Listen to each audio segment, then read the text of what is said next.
Hello दोस्तों। आज मैं आपको सुनाने जा रहा हूँ एक ही थाली के चट्टे बट्टे की कहानी। लगभग सभी अनुपम को एक स्मार्ट बच्चा मानते थे।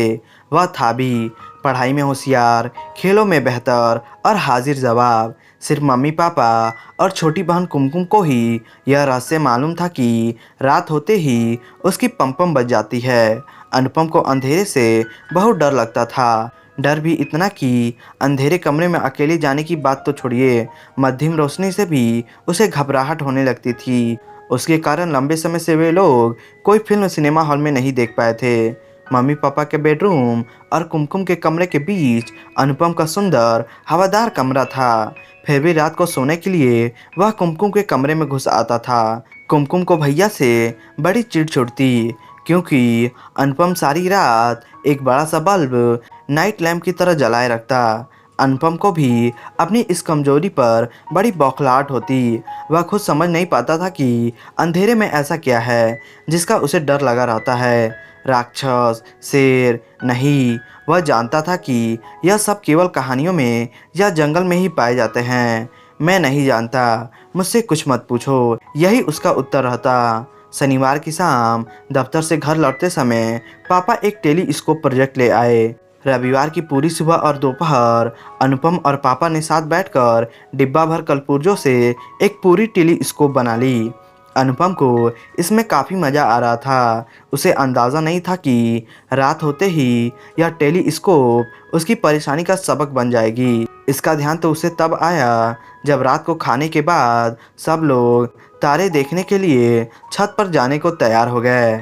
इसका मतलब कुम्मी को भी इस योजना का पता था। अनुपम को गुस्सा तो आया, लेकिन अंधेरे का डर उससे भी बड़ा निकला।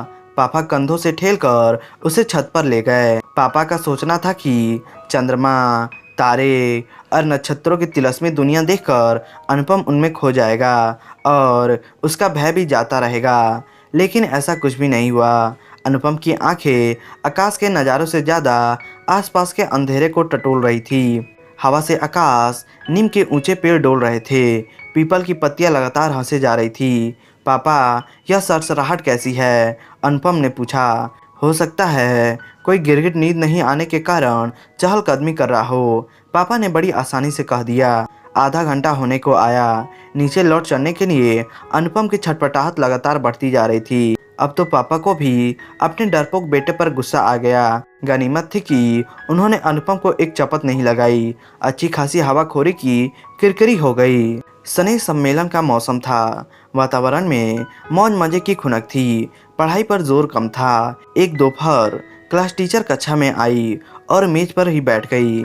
बिना बताए बच्चे जान गए कि आज कुछ खास बात है। एक रेडियो जॉकी के अंदाज में हवा में हाथ लहरा कर टीचर ने घोषणा की कि हम लोग पिकनिक पर जा रहे हैं।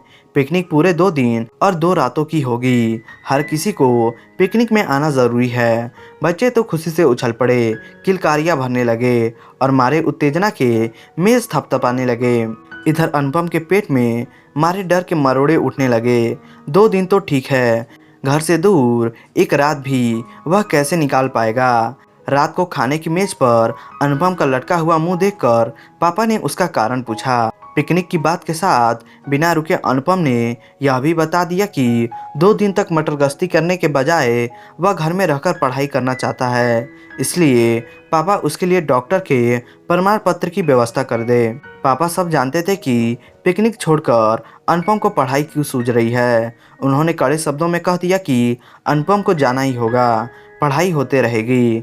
दोस्तों के साथ मिलजुल कर रहने के मौके बार बार नहीं मिलते। पिकनिक पर जाओगे तो 2 बातें सीख कर ही आओगे। अब तो 2 दिन के उजालों में भी खाने खेलने से अनुपम का मन उचट गया। जंगल के अंधेरे में जो होगा सो होगा। सहपाठियों के सामने पोल खुल जाएगी, सो अलग। बड़ा स्मार्ट बना फिरता था बच्चू। आखिर पिकनिक का दिन आ पहुंचा। बच्चे खुशी खुशी बस में सवार हुए। गाते हंसते शोर मचाते सब चल पड़े। अनुपम अपनी सीट पर सहमा दुबका बैठा रहा। झमझमा फॉल्स पहुंचकर उसने देखा कि जंगल के बीच में खुले हिस्से में 30-35 छोटे छोटे तंबू लगे हैं। यह उन सबको रहना सोना था। अनुपम अपने जैकेट के अंदर हनुमान चालीसा की पोथी भींचे हुए बस से नीचे उतरा।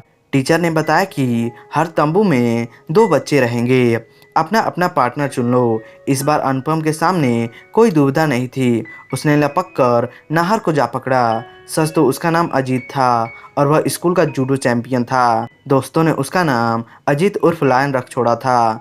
हिंदी के शिक्षक ने उसका नाम बदलकर नाहर कर दिया था। अनुपम का पार्टनर बनने के लिए नाहर ने हाथ उठा दिया था, लेकिन उसके चेहरे पर परेशानी के भाव थे। अनुपम खुश था कि जूडो चैंपियन के साथ रहते अंधेरे से निकलकर कोई उसका कुछ बिगाड़ नहीं सकता था। रात ठंडी थी। खाना खाने के बाद दोस्तों की हंसी ठिठौली में शामिल हुए बिना ही अनुपम और नाहर बिस्तर में आ दुबके। कंदील बुझाए बगैर ही दोनों ने अपने अपने स्लीपिंग बैग की जिप चढ़ा ली। अनुपम इंतजार करता रहा कि नाहर अब रोशनी बंद करेगा, तब रोशनी बंद करेगा। तभी एक खरखरी फुसफुसाहट से अनुपम चौंक उठा। फिर उसे ध्यान में आया कि नाहर उसे कुछ पूछ रहा है। क्या तुम्हें अंधेरे से डर लगता है? अनुपम को अपना भेद खुलता लगा। अरे, यह क्या देख रहा था वह?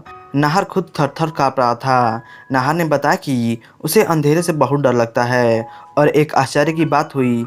अनुपम ने खुद को यह कहते सुना कि अंधेरे से क्या डरना। अब वह स्लीपिंग बैग परे हटाकर उठ बैठा। यह तो अद्भुत था। अनुपम को अपने आप पर विश्वास ही नहीं हो रहा था। उसने नाहर को थपथपाकर कहा कि दोस्त, तुम तो एकदम पोंगे निकले। डरो मत, मैं तुम्हारे साथ हूँ। तुम मेरा हाथ थाम लो और बेफिक्र होकर सो जाओ। अनुपम का हाथ थामकर नाहर निश्चिंत हो गया। लेकिन तुम मुस्कुरा क्यों रहे हो? कहीं यह बात सबको बता तो नहीं दोगे? नाहर ने पूछा। तुम्हारी यह हालत देखकर मुझे ऐसा ही एक पगला लड़का याद आ गया। अनुपम ने दूर अंधेरे में ताकते हुए कहा। लेकिन वह पुरानी बात है। तो दोस्तों, उम्मीद करते हैं ये कहानी आपको पसंद आई होगी। तो आप इसे लाइक करें और हमारे चैनल को सब्सक्राइब करें। धन्यवाद दोस्तों।